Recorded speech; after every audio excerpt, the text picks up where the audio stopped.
இப்போ ஒருவேளை இப்ப ராகுல் காந்தி இப்ப சொல்லியிருக்காரு அப்படின்னா விஜய் அதை கேட்பாரா? கேட்கறதுக்கு வாய்ப்பு இல்லை.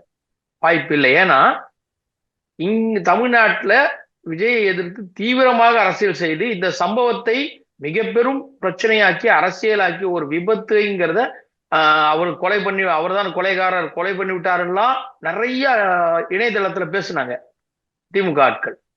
அதற்கு பிறகு இது சம்பவம் சிபிஐக்கு போகக்கூடாது, நாங்களே விசாரிக்கிறோம்னாங்க. சிபிஐக்கு போன பின்னாடி எல்லாம் அமைதியாயிட்டாங்க. ஓகே. ஆனால் கடைசியில என்ன பண்றாங்க, இது ஒரு விபத்து, இதை நீங்களே அரசியல் ஆகிட்டீங்கன்னு அவங்களே பேசுறாங்க.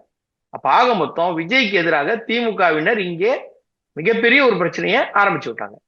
அப்போ அந்த கூட்டணியில இருக்கக்கூடிய காங்கிரஸ் அன்னைக்கெல்லாம் நீங்க அமைதியா இருங்க, நீங்க விஜய் அப்படி பேச வேணாம், விஜய் அவர்களோட நான் பேசுறேன்னு சொல்லி பேசியிருந்தாருன்னா கரெக்டா இருந்திருக்கும். இல்ல, இத்தனை பேர் இறந்த உடனே ராகுல் காந்தி அவர்களை கூப்பிட்டு இந்த மாதிரி சம்பவம் கேள்விப்பட்டேன், என்ன பிரச்சனை எதுன்னு பேசியிருந்தாருன்னா அது ஒரு நியாயம் இருக்கிறது. இப்போ அவர் பேசினதா செய்தி வந்திருக்கு. ஆனால் இப்பவும் இந்த ஊடகங்கள் விஜய் தன்னோட வீட்டுல வச்சு கூப்பிட்டு எல்லாரையும் பாக்குறாரு, அதெல்லாம் எப்படி பார்க்கலாம் அப்படின்லாம் சார்பு ஊடகங்கள் கேட்டுக்கிட்டு இருக்காங்க. ஆளுந்தரப்புக்கு சார்பான ஊடகங்கள்.